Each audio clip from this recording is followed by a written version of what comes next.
yango neside yeye ngwadi kangira ngabango ngwadi chabango kaka ngwadi.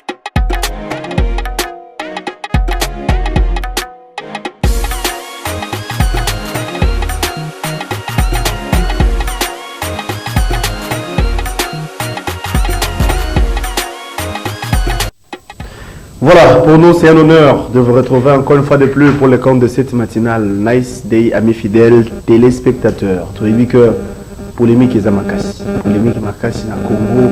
Affaire Mokia Ngoïka Sanj. Likambo ya Lupangu, likambo ya Mapangu ya Gabriel Mokia. Eh bien, Lelo, Torosolo Lango, en tout cas des fonds en comble. Torolo Belango, vraiment pour tout éclairer opinion, tout éclairer lanterne, il y a Batnion, sur la Nabiso na Nice day Lelo. Sur ce, le président Gabriel Mokia a invité Nabiso. Les Cambouya Ndakunaye et ça dit que va impliquer même la première dame, dans des propos moraux injurieux, diffamés contre la maman de la République, donc comment à son banda kouana, comment récupérer un mot, parce que de l'autre côté, Ngoïka Sanjipe a dit que le pan Wezali, Ndaku le pan Wezali, yaye. Est-ce que les a récompensé? Est-ce que ça merci à pouvoir actualité bataille qui est bon mot qui a fait Chabiso affiche ya mena ki jiraye soit les granatés va commissariat fachi est-ce que facha talité bon non qu'il est mawa bazong c'est le pangoana ba paye c'est le pangoana. Toutes ces questions seront évoquées dans cette émission comme j'ai dit il y a peu. Toyamba Gabriel Mokia, président Gabriel Mokia n'a invité monsieur Atongalelo, mais bien avant donc proposer Bino Nan pensée du jour parce que vous voyez que Nice Day, ils ont la rubrique invité. Je me répète que tous en a président Mokia. L'entrée de jeu, président Mokia, bonjour. Oui, bonjour Ndeko. C'est un plaisir de Rolambayo. Après, temps est belé parce qu'il faut dire ici que vous avez habitué à l'émission Nabissot, à chaque fois, bien, vous avez plaisir et à répondre favorablement à l'invitation pour que tout soit là. Mais si vous comme on a la toile. Na actualité surtout Gabriel Mokia va payer et récompense va payer le pan où la scène a été comme il y a comme beaucoup mis sa chef de l'État il comme le pan on les anime concrètement moni bozo dénaturer va faire parce que moni les gens qui sont incapables de son mandat qu'on a gombe mosana bangwa mosana kolo menga to tongi budi on soza comme en tout cas na saka motema pio na ko vouloir yote na ko lukilo pe problème te ndako nga na somba na 1996 1996 to somi ndako wana na tribunal de grande instance de Kinshasa Gombe nous ka ça na zaka na $10,000 te na pochene kwa somba ndako ndingo tala ndako to sombi na 1996 pièce contre pièce pas preuve to somba zango 2,85,500,000 de nouveaux aïe yango te acte de vente publique tribunal de grande instance masambo mbongando yoki mutateka kanda kwana si ordre ya tribunal to sombi banda ko nyonso o IAC et tout ça bon ndako yango pe yango certificat zaki na kombo ya ndeko na ngai basali yango le 26 juin 1996 certificat d'enregistrement et puis certificat eza na nini République d'Isaïe omona République d'Isaïe bo yo yebisanga vraiment atako yo moko République d'Isaïe le comparé yango na Ngoïka Sanji République d'Isaïe. Mais comment et quand on a un conflit c'est vrai que Ngoïka Sanji va réclamer même le pango mibi ba koyiba ndenda koyiba ba mibi okolanda bango te munga ta bazoloba ndenge wana bazo expliquer bato ba les innocents alors je regrette tal ordonnance numéro 687 il y a 1995 autorisé à vote public ordonnance à tribunal de grande instance de Kinshasa Gombe ordonnance énuméré banda ko nyonso ezaki à vente ordonnance yango président à tribunal na tango wana soki nani Célestin Ngwanda président à tribunal de grande instance de Kinshasa Gombe ye mutateki banda ateka banda ko suite à un litige na banque bon siko yanga ya nini tribunal mutu ateki tribunal mutu akangaka bato tribunal pe mutu aliberaka bato soki ateki biloko na yo ateki biloko ya moto oyo koma yo na ye na ngai biso tokozala na kanda ya nini lere tosombi tozwi bacertificat banke eke kofunda e atake ordonnance oyo nalakisi wana président ya tribunal a répondre par voie ya ordonnance numéro 220 ordonnance eza sans appel omoni bakei na tribunal à grande instance sikoyo na procédure ordinaire vente publique eza procédure spéciale.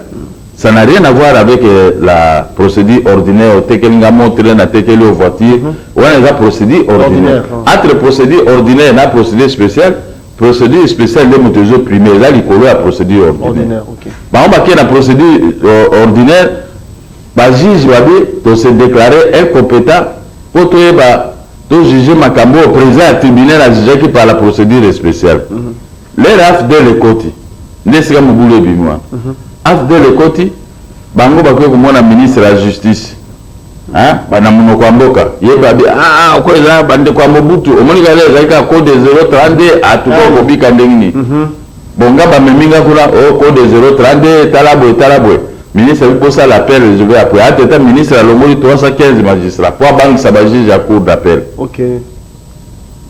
Alors biso tutikali na libo sikoyo ngai namona kaka ministre ajita sai arrêté de expropriation pour cause d'utilité publique na mois d'avril 1999 banotifie nga nabima na IAC esika ezali nabima na awa na lukusa nabima mpe na ndako wana oyo esika moto wana azalaki nabimi nasombi nalakisi mikanda nyonso tu baboyi bon lokola baboyi bato wana bazalaki na minduki gâchette facile yebisa nga nakende obundana bango ndenge nga naza un homme respectueux des textes du jugement des arrêts soki okondane ngai yebake nakomi exécuté nga moko nayebisi famille na ngai tomi exécuté tobima modefe fils moto azwa biloko nyonso ezalaki na ndako mpo bayaki kokanga ngai na basoda ya glm aye kotika yango awa mpe ya sonam aotika yango osala na vandi lelo nayebaki teke mwana wana azosala nga bakursu ndenge azoka nde liwana yango wana biso totikali tosambi na procédure ordinaire juge a se déclaré compétent tokei na procédure ordinaire kaka na cour d'appel bango bamenace cour d'appel mpe babangi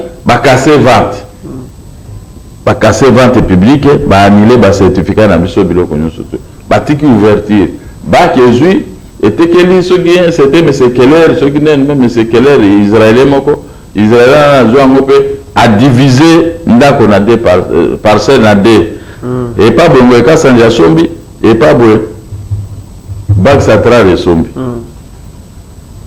ateta biso toacte cassation na cour suprême okomprendre donc dossier eza okoki kosomba te mais loi epekisi te ke osomba okoteka na yo mais loi elobi avo risque epérir parce que okwa dossier ezocontinue soki bamoki ya balongi bakoya kozwa bandako nyonso wana po eza bandako na biso alors sikoyo tosambi atreta bango bato ya mokeke bamoni moinje kongolo te liboso mpo Laurent Désiré Kabila abotelama po alingaki anomenga ministre ngai abi te ngai nakolanimi navandeka na piscine oyo ngo ekosanja abongisi wana ezali piscine na ngai nga mpe etour na ngai mpe ezalaki bien bamai ezobima wana kitoko nafandi na piscine na 19h nauti bureau bato na ye baye tozosambela na bango na Sainte Anne il faut banome yo po le président alekakawa bino bopesaka ye mbote chaque matin il est très content na yo azokipe makambo ya kimongala te effectivement 7h15 nga nazobima na moto ya kote ya piscine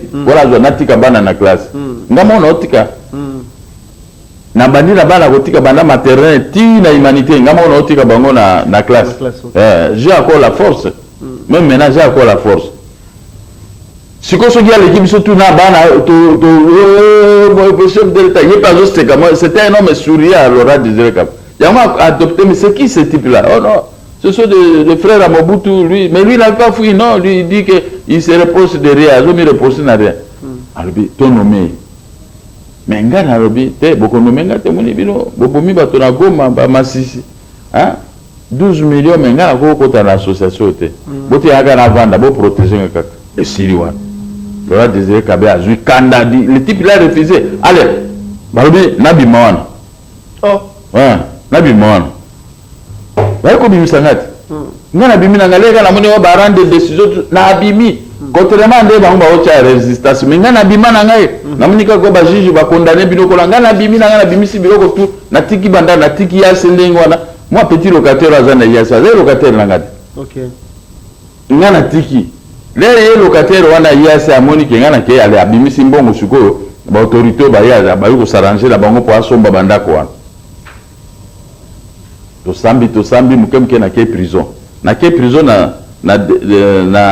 janvier 99 na ke prison na avril 99 babimisi ngape bakainga wa bandako wana bakainga na ke prison après négociation de Sun City les gars babi premier politicien bakanga ezanga na ke prison 3 mois na ke prison na 2004 hein na ke prison na 2000 dès la bimi na 2005 vers la fête OK na élection na ke prison na 2007 kaka ba makambo papa ba ko ba basa révision cautionnée ngana zaki obstacle bande ko na ngamo ba ko ya dialo ba bi non il faut ko longola moki na circulation sinon to ko réviser constitution te ko ba longola article 71 o ya débat contradictoire entre les deux batikala ba saliti batindi moto ko finga ngande to zana moto akotika ka ba le finga nga yo pe mokolo mission lokolo za complice na émission na plateau assis-toi bon afingi nga siko na saleni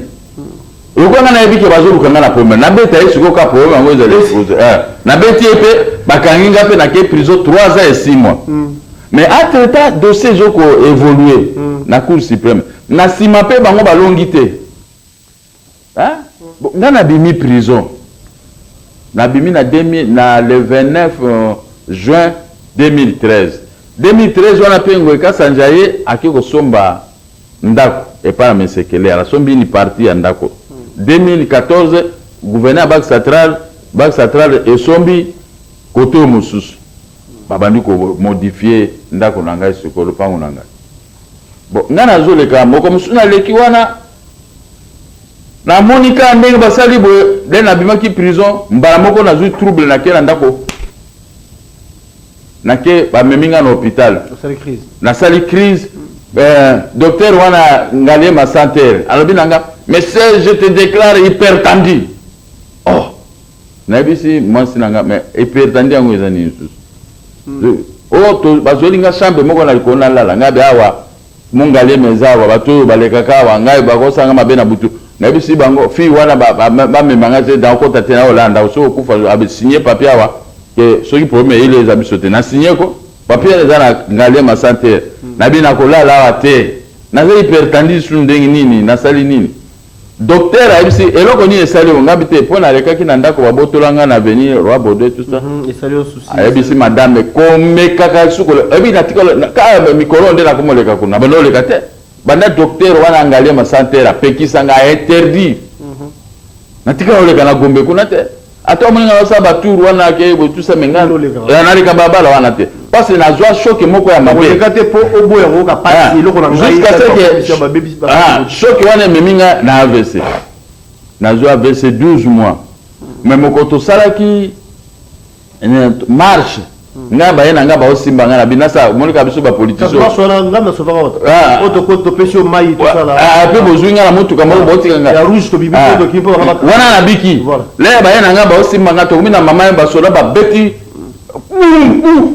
réflexe moko elinga mutu na nga déjà dégager mbala moko na kima mbangu koleka me bato na yeko kota sikoyo na télévision na bino bo benga semiki bo frère pour la mwasi nga be journaliste avec journaliste na chaîne na bino madame Yolande qui on salue au passage mais sikoyo nga na vani na mikotambola bato mais président moka obiki na bi na kimi mwa mbangu na kati wa bolongolinga boko tyangu sa bo présenter journal masasi obeta bolongolinga boko bombi nga so 3 radio bo tyanga na studio radio donc atezanga na sina biki mais bozo tala mouvement nanga bon meminga na mwa voiture moko ya muke boko tyanga kuna matonge na station esika na tika ki bwiki o motu kana nga na zui na komi na bureau bana bakomi ko sepela na bakoko nanga mais papi tu es sauvé ngabi la marche m'a sauvé c'est Dieu bon nazongi wana tozaki na 2015 2016 2017 2018 Cour suprême et rendre décision. Oui.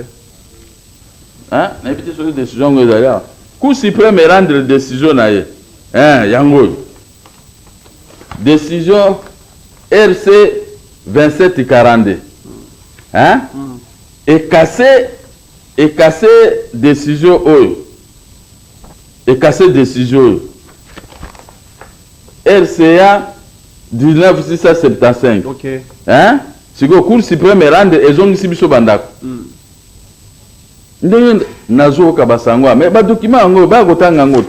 Soki bokotanga meme na suka voilà. 7e feuillet. Les griefs constituant les difficultés de procédure. Ba grief ba ko funda biso po ba botolandako.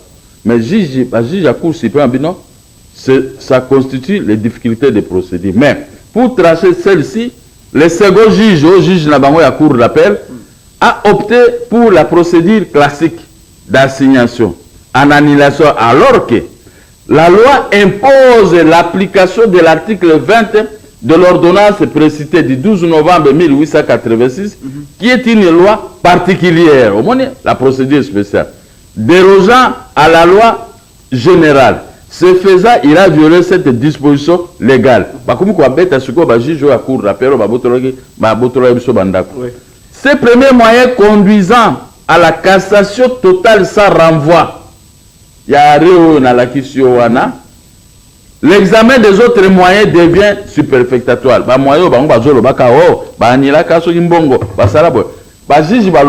L'examen de ces moyens-là devient superfectatoire. C'était un arrêt. Quand l'arrêt rejette les propos, mais non, ok, on a parqué, non, les parquets vont dire on a déjà rejeté ces moyens. Alors, tu es exécuté. Tobina mokolo wana bino pe bolakisaka image wana ndenge barande décision tout ça. Bazui biso bakeko installer biso na yase, bazui biso bakeko installer biso na lukusa. Mais mobulu moko ebimi wana ba magistrat ya inspectorat général affaires judiciaires bakomi bakoti na mafia na kati.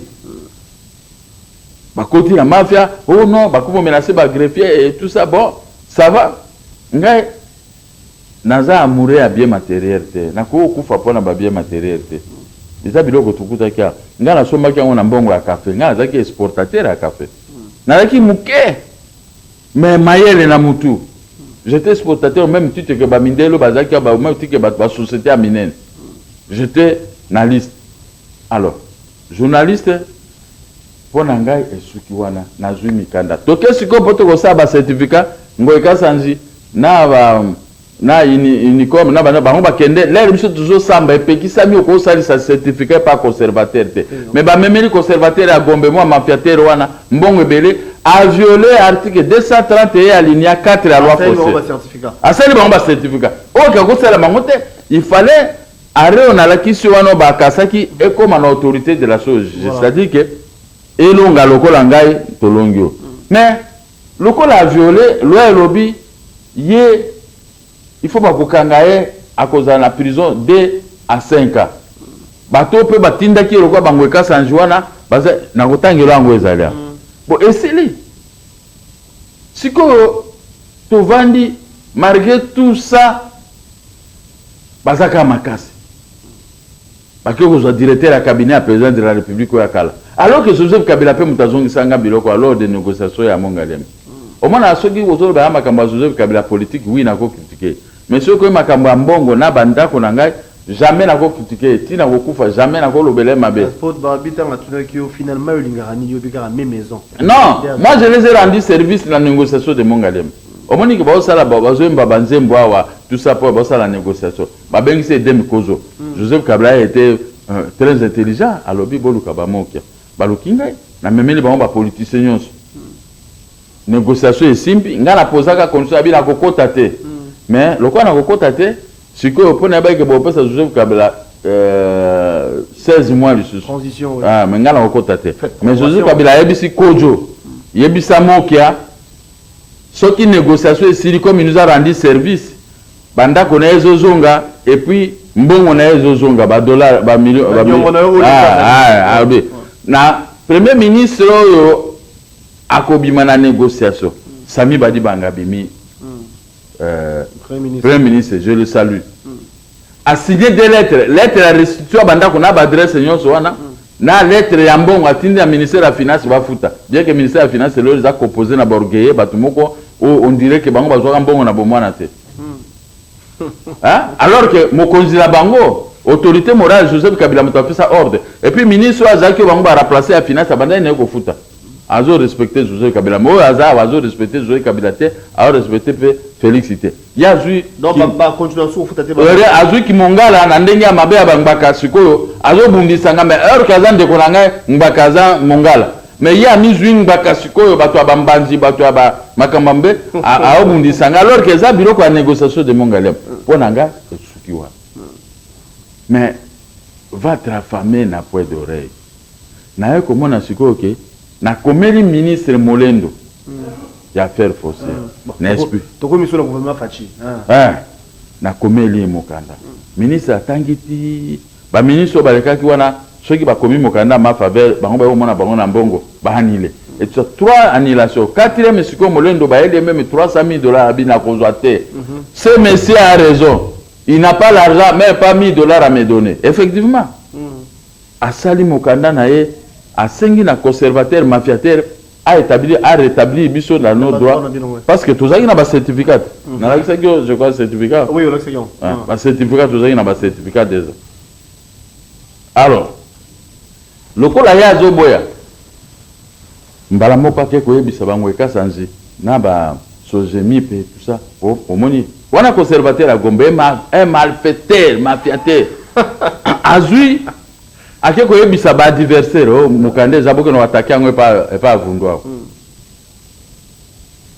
al basali ba requête na bango ba attaquer mais basali requête 048 lettre ya ministre zaki 098 et puis balongi lango na référé basali référé pour ba bloquer tout ça ba certificat ba juge peut ba moni kanyaka basa aboni babika na fond tout ça na raison mais na référé bango ba le kanyaka ba pesi bango raison ba bisi conservateur a ça certificat. Bon, Nazaki essoufflé. Vraiment. Na commis essoufflé. Na ebi sagabino chaque façon na leki nabi, moi je suis un juriste pratiquant. Na kende na université te pona na droit, pona ça la droit mais na kota université ka na ba cours de tribunaux surtout dossier comme ça ngapé juriste na ndenge na. Et bebio tambla yo près de mais minga tambla 24 ans. Vraiment. 24 ans na koga na ngapé okufa. 24 ans, moi balo bato azo baté 24 ans. Sikoyo ozo likanisini na juste sikoyo likanisike non et pas vundwa okona na omona mbilinga trop et puis dossier umeli banda 2019 ti lelo dossier ngo kutu za kasoki ndenge tozo bazo komakaka biso pe to komi donc ngai moko na komi pe susu nini avocat na ndenge na ngai na osa su ba requête o mona wa yo moko bi greffier na komeli juge président pona moni bango bazo finga président de la République ba finga pe première dame. Na profité qu'au nom de ma famille, je te présenter mes excuses la première dame. Première dame, moi c'est à moi na Kurutu, moi c'est à président de la République président Eli à Koufelingai. Mais na kobo ça na été. À Koufelingai pour rien na likamuku to ebi atate à mon apengaité à yamba pengaité na évité na commis la paye rien. Na comeli le col a changement commis na comeli président du tribunal de grande instance depuis le 12 juin 2020. Na comédie na relaté ba fait nyonso au moni livre na sali ba livre bo misato moko na comédie premier président à cour de cassation à Koufi mosusu na comédie président du tribunal de grande instance mwana mawa na comédie mokanda atanga quand même azongisa ngamba ndako Zambala la gâté semaine passée atangiti na telie mokanda moko awa na ebité soki na omona ngo mokanda ya cour suprême de justice premier président ya cour suprême ana lobake soki moto osombi ndako na vente publique okokende koluka su ba juge te po basala procès okay. Mokanda ngo yango déguerpissement zéro Pardon. Voilà, comprenez que ils ont l'explication hein, par rapport à ces dossiers, par rapport à Nenge Bandagitio qui est une preuve. Hein, tout le document, toutes les lettres, déjà ça qui batina qui par-ci par-là pour les dossiers sont anormal pour que tu comprennes l'évolution et les lopés, c'est un pari gagné pour Gabriel Mo qui a pas su gagner ces maisons. Oui. Merci. Référence à lettre à Cour suprême, 191, barre et tout ça. Objet d'éguerpissement forcé après sommation infructueuse. Exécution des décisions de justice. A commis le greffier principal. Greffier on pas comment greffier munene na Kongwa mokozi aba greffier nyonso. OK. Alors bien.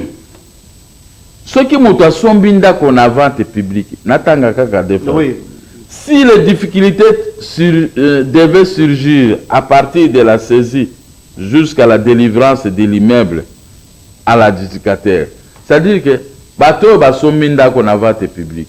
Ce qui va coûter na mobulu lokola on na coûter nango bato baza kuna na kati ba olinga kobima te.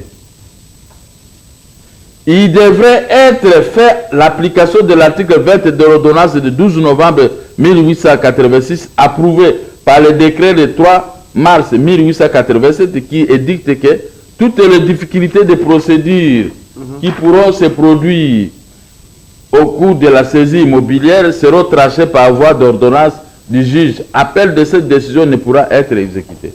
Je vous explique un peu. Lors de la conférence de Berlin de 1885, à la fin de la conférence, Hitler a acquis une bénédiction pour comment chasser en Allemagne. Alors il n'était pas, il était ce ministre ni en allemand. Après la fin de la conférence de Berlin, bazongi sikoyo partage l'Afrique. Bapesi biso roi Léopold II Congo. D'ailleurs, bapesi Congo, France, Allemagne, Belgique, batonyo surtout na États-Unis, bapesi roi Léopold II ba acte juridique pour juger ba Congolais na matière ya ba vente publique et tout ça par l'ordonnance du 12 novembre on va qualifier c'est le même ordonnance que nous appliquons ici au Congo de 1886 approuvée par le décret de 1987. 1887. Et Zalia, ouais, c'est juste la minute vraiment, bah comme ça, on peut juriste comme ça. Alors, c'est pourquoi les juges, les ramondengwana, les actes wana a commis. Je suis donc d'avis à répondre Biso Batouamokili. Comme vous, qu'à la suite d'une vente publique aux achats portant sur un immeuble, l'huissier judiciaire, Biso Toubengani Ngweka Sanji, qui place outil muni de l'ordonnance délivrée conformément à l'article 20 précité. Article 20 de l'ordonnance 12 novembre. Donc, président du tribunal, il faut signer qu'à ordonnance. Les gens sont mis dans la vente publique. Maintenant, l'huissier judiciaire muni de l'ordonnance délivrée conformément à l'article 20 précité par le chef de la juridiction comme chef du tribunal de grande instance à l'Europe, ayant l'exécution des décisions judiciaires dans ses attributions. C'est la seule personne qui peut ordonner. C'est le président du tribunal de grande instance. Pas quelqu'un d'autre. Peut requérir donc la force publique pour expliquer des immeubles et tout ça, les occupants et tout ça. Na moni mukando na sombi na ke na komeli mukanda papa atangi a vérifier a ke na cour suprême a vérifier mikanda parmi les OK na komeli premier président à cour suprême mais ya kufa toke matanga siko ajwe na ajwe a teba notation ba attribuer commission ezeli 7 jours moto azoki mukanda abombi nango. Les gens ma fiateur, tu vas me dire ah moi qui a écrit si yo pesa ngambongo ata $5,000 na bomba mokanda bomba. Mais ngape na zamba mbati ba bimisi mokanda le même jour ba bimisa ki mokanda pour ba examiner le même jour o ya remplacer ki premier président akufa ki yebe ba longoli ba zu mususu ba ti adversaire mokabo. Ah, on a vu quelle malchance. Quelle malchance. Na bando sa ba tour. Nzambe kaka na sambeli nzambe mere. Tiaka si premier président sika. Ba tiepe premier président sika. Ya ye La qui a barbino, biso toko ko pesa ordre te na président ya tribunal pour azong sobanda. Mais étant donné que c'est une vente publique, notre circulaire là il n'a qu'à se référer. Toyo ko tu na président, bité na signé déjà na jour d'instruction, hein ba la kisinga et tout ça, a signé déguerpissement yango ekasanzi pour eza lopango moko na gouverneur le bien qui notifié te. À cause de notifié te. Les ceux qui veulent au les lots ça les infractions. Bakoya même ba matimir ba quitter lui et c'est pas qu'on notifie parce qu'on notifie au cause de tout la mousse ça zo kasi no Brazzaville. Hein?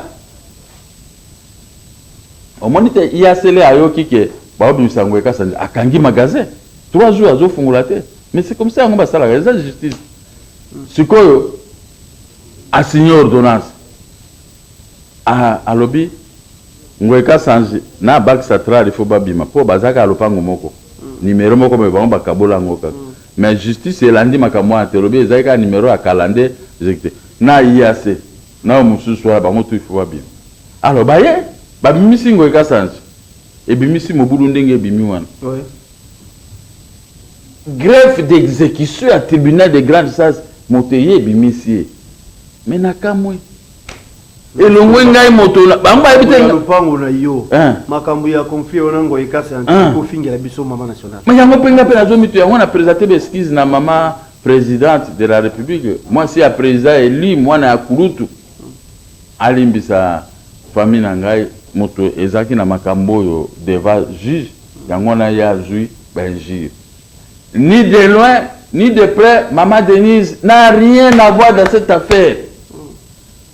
Il fallait afinga ngai mwana wana ko aza impoli il fallait afinga ngai mokolo ndako moto na bimisi papa na ye ngai moto na bimisi papa na ye na ndako na ngai pe moto na bimisa gouverneur banque centrale na ko bimisa pe IAC au bureau na ngai nazaki je suis transitaire un agent maritime 2 ans après à Getraf aussi au Congo je ne ratais pas les embarquements à Matadi j'étais un spécialiste en matière mais nazaki no sala ngwa pe no sala ngwa na IAC omoni nakala wana ba ne wana ba 1980 90 92 94 92 tout ça na otia ba conteneur ba camion nango ba porte conteneur wana soki na raté entrer na onatra to na retard ba bloquer ezola la wana na bureau na ngai na ya sesika ezaki izebo wana locataire wazana ki mwa mukuse wana soki endie ye mutazo finansaka ye mutazo financer biloko to bimisa mbongo au fila kwa ba juge balinga mbongo na ba magistrat ya zo finansaka mais siko ba magistrat ba ele na face mususu na ba juge habité ata to lia mbongo no mais siko yo la loi là yo bima a comme siko ko bimisa mbongo pelé ko pesa ba exécuter pas ngweka sanzi il faut pas exécuter pas gouverneur ba bimisa na UAC ou be ba banda ko bimisa biloko na bango mais siko yango moningo ekasa ko c'est l'injustice oui il a raison parce que il fallait ba bimisa bango nyonso tumbala moko na gouverneur à banque centrale tout le banane Edi Kapen, celui qui révoquait les généraux, les colonels et tout ça, à la demande du chef de l'État, Laurent Désiré Kabila. Mais il est où? Il a été condamné par une décision. Il est à prison. Baleta Mangasa. Kamere, Lekinangay, Azap. Il a été condamné. Mais est-ce que Babake Kamere, quoi, ça qui a présenté tout ça? Bon gouverneur, bon banque centrale et Oussane. Donc, quelque part, il y a aussi Ngoïka Sanji raison. Il fallait. C'est par rapport à ça, le lobby qui est commis politique. Du fait que Ngoïka Sanji politique est surtout qu'il y a même à mobiliser qui m'a cassé la marche à Souka. Politique. Mais la loi reste la loi, papa. Attends, mobiliser. Bon, tout le banal, Ngaïmoko. Na mobiliser les Congolais, nous sommes les chefs de l'État actuel. Dès le premier jour, je prononce que je suis le seul. Il y a une récompense. Il y a un Kati Makamouate. Le chef de l'État n'a rien à voir. Non, peut-être c'est non. C'est la justice, mon cher ami. Kokol Sabato na Makamote. Ngana auto ça l'émission to kozwa muta poussite atia ko aloba tout ça non ezanga na yo journaliste muto bengi singa banda tongo. Quel muta pousse muto avandi na bureau qu'est-ce qu'il a voyé akoyoka kaka. Chef de l'État azolanda kaka. Il est le garant de la justice. Pourquoi il n'a pas sur de tes caméras bim. Oh il y a un débat battre kafan. C'est pour dire qu'il n'y a pas de respecter la loi. Ceux qui ont respecté la loi, n'ont pas battre une campagne. A fortiori, n'a pas battu une campagne. Vraiment. N'a pas adversaire. On a protégé parce que quand on a proclamé un des nôtres qui était avec nous à l'opposition, oui. Je ne peux plus le combattre. Aujourd'hui, pourquoi on a défendre, je ne peux pas combattre même ceux qui va faillir, j'allais toujours parce que tu va faillir, il y a ceux qui coûtent et tout ça, tu vas risquer. Si tu sois comme chef de l'État, tu crois que jamais je vais le protéger. Et puis, Nakoya n'a pas été rien. Moi, je demande rien. Mais, Nakoya n'a protégé parce que Moninga Nangay a opposition à commis président. Oh, et c'est Moninga n'a pas tu fais partie de la FCC, PPRD, tout baké. Mais Moninga Nanga a commis président de la République. Attaque tout Nameli et l'Okoni Nangon la Moutou. Je ne peux pas oublier que Félix Tshisekedi, c'était un opposant, un nation opposant. Je vais le protéger, papa. Je vais le protéger. Je ne protège pas pour Félix Tshisekedi depuis 1996. Est-ce qu'il y a un président? Par rendre la décision en 2018. Est-ce qu'il y a un président? Motoboko le banende Joseph Kabila Moutazong Senga Bandako. Mais Yengo Kassanze Azali Mokozine Joseph Kabila. Pourquoi Zolo banende?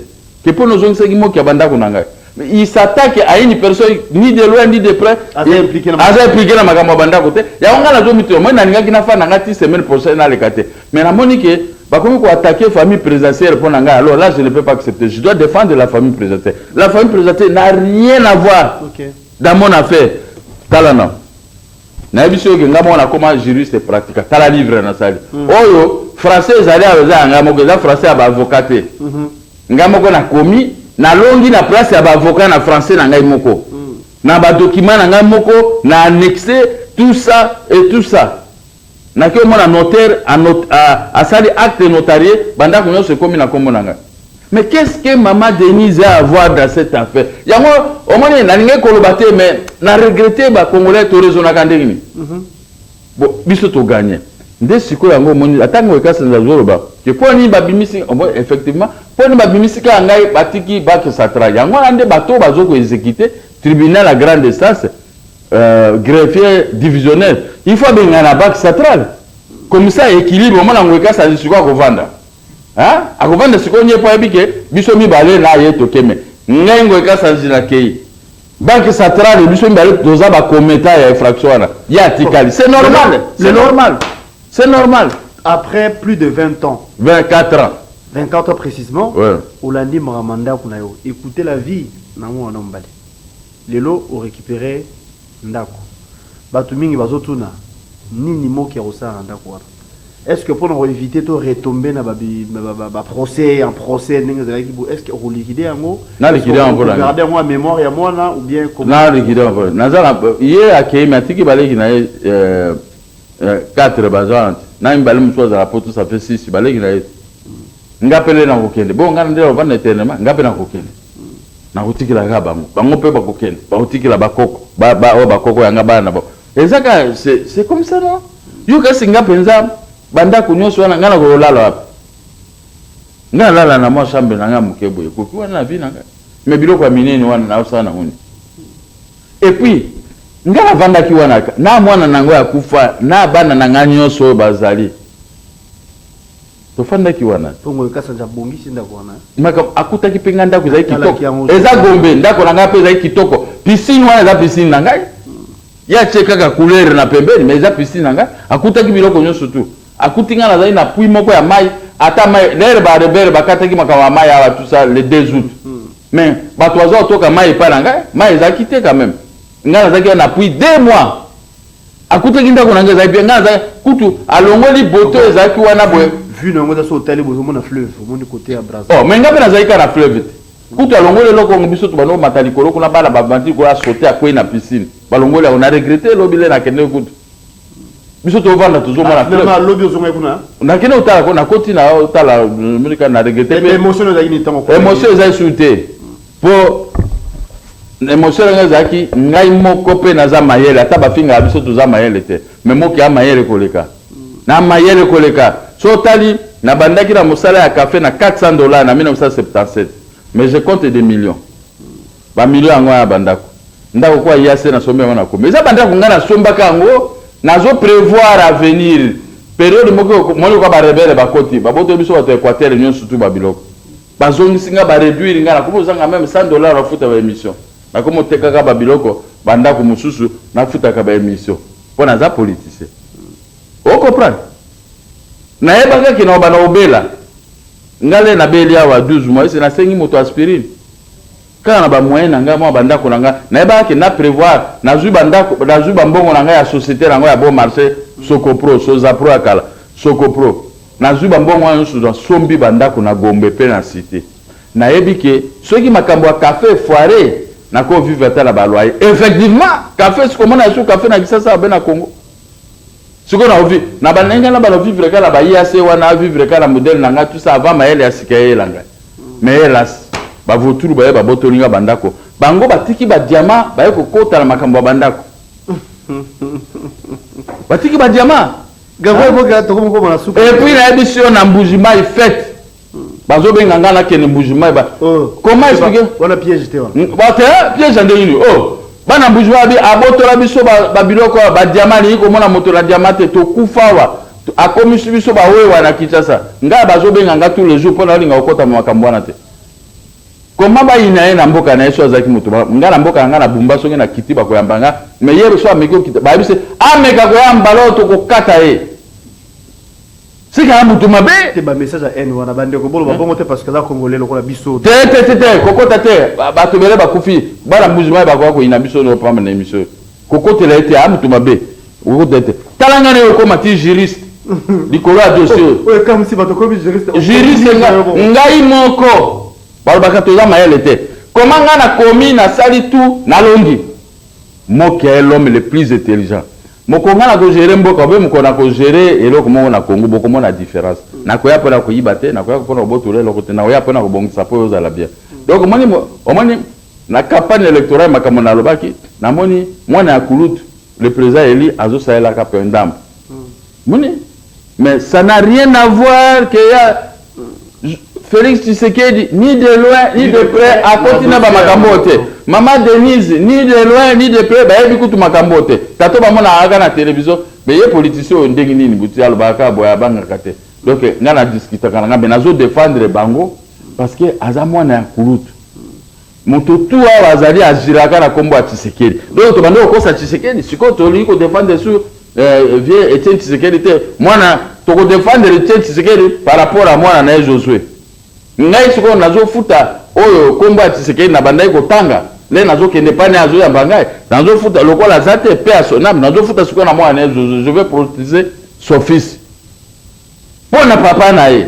et puis pour que son fils fasse mieux pour ba congolais ba bonga ba rebelle ba kima ba économie zonga makambo tu ya bien ba matsa bato ba salaire ya bien ozo pourquoi pour nga nazo ko yebisa nazo pousser à ça la bien mais nazo pousser pour la banda côté banda ko nini ngana okufa na kokufa na siko na ese na yeba suma kamanda ese ngana kipaka biloko te et puis tamo na liaka pe mingi te ngana liaka mwa muke kama muke ngana biloko ngana liaka wana soki ole biloko ngana liaka kama okoto surtout bino ba kinwa bolia trop boli fu ngana liaka pe fufu te na liaka kama biloko papa mba mike ko kinengo pango fufu de nani tika kolia fufu bele bele ndinga ndeko o comprendre mais bango bazo wela alinga miboma baosala ba chilengulengu baosa ba kindumba buchanda nanda kwa na kesi kama signal bundumba buchanda ukana nanda kwa sikoyo na bengi watu nzambe baba na usagi oh nazala ngo na YouTube nazala ngo moi sinema zoba yo weye kindumba buchanda yawana bi ndako nange komi ya bundumba buchanda nzambe sasa ngana longola ba masumu eza na kata ndako nzambe pe asalisi faut pas passer par des défenses babandi za osambela ba purifier ba pasteur ba tutu ba osambela ndako wana titi na bondela ba sango babundumba babuchanda wana ebunga ndako ezonga normal hein merci pour la disponibilité vous avez le temps de comprendre n'est-ce pas par rapport à ces dossiers la famille présidentielle la première dame le chef de l'État baza impliqué ni de près ni de loin na makambo ce que j'ai aimé donc Gabriel Moki a son nom propre na combat famille naie a présenté des excuses na première dame na famille présidentielle na ba congolais parce que c'est vrai même moi qui vous parle j'étais choqué il y a eu à propos na ko nazo ki photo première dame na tchango na statut pour la soutenir par rapport à mais biso ba fini na biso ba mususu Peut-être comme Nasuka. Il fallait pas finir en gaï. Peut-être un mot. Il fallait pas finir en gaï. Dernier mot, na remercier Nzambe. Oui, à Sali Bisso. Oh, Abundi Singa pendant 24 ans pour Azobambo, banda ko récupérer banda. Nzambe a pesinga mayele na sala café, caoutchouc, cacao, agent maritime, na sombi biloko wana makamba moyibité na yebi na ngande bazwa bambongo na bango moyibité. Mais baboto ele yango Nzambe a protéger ngai. Ti ata ko zwa ngai un jour, mais alongi singai na eloko esala inga passe pendant 24 ans. Au risque aux qui AVC. Na zo AVC. Na Koufi, Kambobele, les autres victimes. Ba déclarer ngai félicitations. Hypertendie na clinique Ngaliema santé ya Kitambo. So que hypertendie na tout le monde c'est hypertendie ngozani. Na oui, et puis ameminga ba tchanga na chambre abina kufa kaka na ndako na kolala na chambre ote. Vous comprenez? Na zongi ndako. Et na zo AVC, hypertendie wana ememinga na AVC. Quand on a politique, on a bandé au sale, on défendre la population. Je n'ai jamais été payé, mais pas 10 $ dans la politique. Mais j'ai été payé ce jour-là. Qui marche, la kimi, na zongi normal. Au moninga nazao, na zotambola normal. Donc na biki pour la marche. Na félicité ba politicien nyonso, auto organiser qui na bango marche wana na dynamique de l'opposition. Biso nyonso tout. Tozora yona prof Kalele. Ata division za lelo, mais za division à l'okuta. Biso nyonso tout oza toujours ensemble. Même mokonzi na bino biso nyonso tout oza ensemble. Ngana lingi bato nyonso poto bundi na bango. Mais faille ti ba 3h du matin toza na ndako na Gombe. Ngana yebisa leki na ngamoni ngai na zaka simano abina yebi. To sali ba discours to attaquer Joseph Kabila, to attaquer PPRD. Na tongo to réagir to kufi ba liwa ko zoka. Yangwana na koki ko boya moto moko te. Yawana sengi bango surtout petit à petit tous à la cima Félix Tshisekedi. Ba erreur soko zamaki na vie to ko corriger. Likamuni nango ba bongi sakate. Omoni ngai ndeko na bino na tikala ko zwa mbongo ya mutute. Mais nabiki na liwa na AVC pona kaka eloko to salaki wana ya dynamique de l'opposition. Oya nga bénéfice na zwa yango wana. Lelo na bunditi na zui mayele na sali livre yo tribunal de grande instance est rétabli na droit nanga. Donc botika mokonza mboka tranquille, botika maman Denise tranquille, soki bolingi ko finga so bolo bananga nga pe na ko répliquer. Mais bon wana ni de loin ni de près, ba yebi makambo okutute. Imagine toi maman Denise akeno yeba makambo ndako mokia. Et ko banda ndengi ni na konta dossier. Vraiment. Aza maman na bango, abe maman nanga, aza maman ya mutu nyonso. Il y a autre maman nationale. La maman de nous tous. En tout cas, merci pour la disponibilité, Président Gabriel.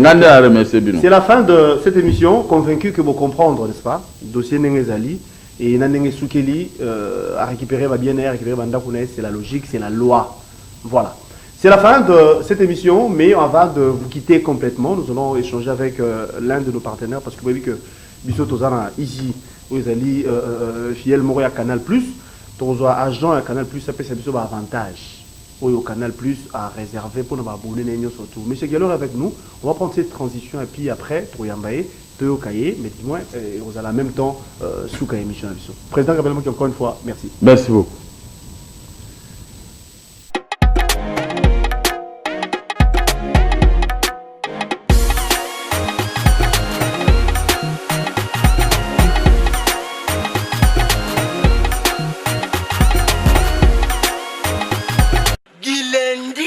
Vendredi, ondala kayango, nesi geye, ngwadi, kangira ngabango, ngwadi, chabango kaka, ngwadi. La continuité, et c'est la continuité, la dernière partie de cette émission. Je vous étais prévenu que nous allons recevoir un agent.